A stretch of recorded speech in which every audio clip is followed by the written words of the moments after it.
ગઈકાલે મારે ઇડલી અને ઢોસા માટેનું બેટર રેડી કરવું હતું, તો મેં એને 8 થી 9 કલાક માટે પલાળીને રાખ્યું હતું. તો હવે આપણે ચેક કરી જોઈએ કે આથો કેવો આવ્યો છે. વાવ, કેવું સરસ ફૂલ્યું છે. જોયું તમે? ચેક કરી જોઈએ. જો કેવી સરસ જાળી પડે છે. જોઈ કેટલો સરસ સરસ થયો છે. જો હવે આમાંથી મારે જેટલી ઇડલી બનાવી હશે ને એટલું હું બેટર પહેલાં કાઢી લઈશ. તો મેં અહીંયા એક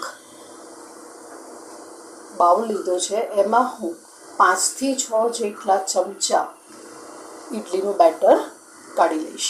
આ ઇડલી અને ઢોસાનું બેટર બનીને હવે રેડી છે.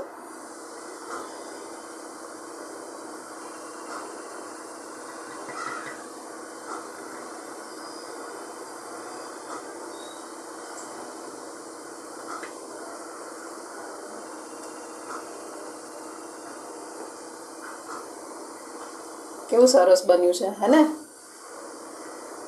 4 વાટકી ચોખા, 1 વાટકી અડદી દાળ, 1 ચમચી મેથી અને અડધો કપ પૌવા. બસ અત્યારે મારે આટલું જ બેટર જોઈએ છે ઇડલી બનાવવા માટે. બીજું બેટર હું પાછું ઢાંકીને મૂકી દઈશ. જ્યારે જરૂર પડશે ત્યારે હું ફ્રીજમાંથી બહાર કાઢી લઈશ.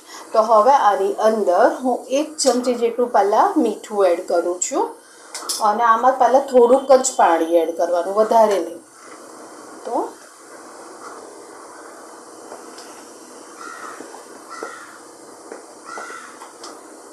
જો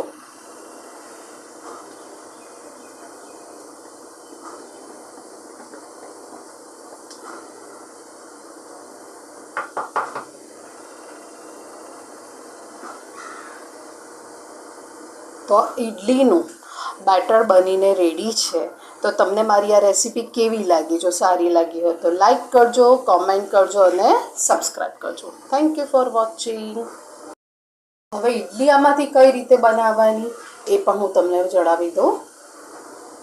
તો આની અંદર હું 1 પિંચ જેટલો જ બેકિંગ સોડા નાખીશ, કારણ કે આથો તો ઓલરેડી આવેલો જ છે. તો પણ 1 પિંચ સોડા તો નાખવાનો અને પાછું થોડુંક પાણી એડ કરીને એને એક્ટિવેટ કરી દેવાનું. તો ઇડલી એકદમ સોફ્ટ અને એકદમ જાળીદાર બનશે.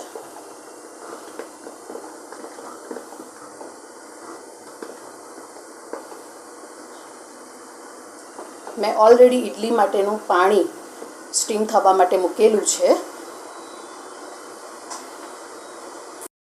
મારી પાસે ઇડલી માટેનું મોલ્ડ છે. તો હું એક સાથે 28 જેટલી ઇડલી બનાવવાની છું. તો આ બધું ખીરું આની અંદર ભરી દઈશું. તો એક સાથે 28 ઇડલી થાય એ રીતની મારી પાસે મોલ્ડ છે. તો આ બધું બેટર હવે હું ભરીને રેડી કરી દઈશ. આ પાણી સ્ટીમ થઈ ગયું છે.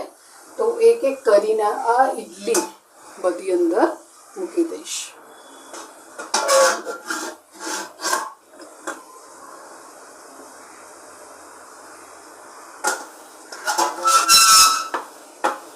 ધીમેથી મૂકી દેવાની.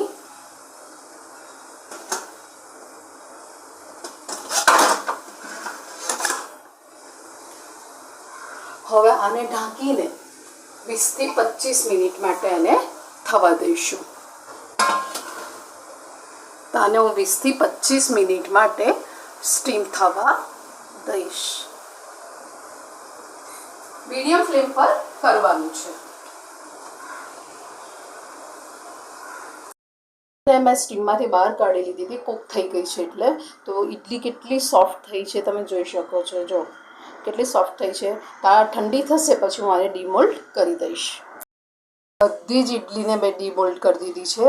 કેટલી યમ્મી અને કેટલી સોફ્ટ અને કેટલી જાળીદાર થઈ છે. જો તમે જોઈ શકો છો કેટલી સોફ્ટ થઈ છે. અને પાછળ જો કેટલી જાળી પડે છે. જોઈ તમે? તો ઘરના બેટરમાંથી જ મેં આ ઇડલી બનાવી છે.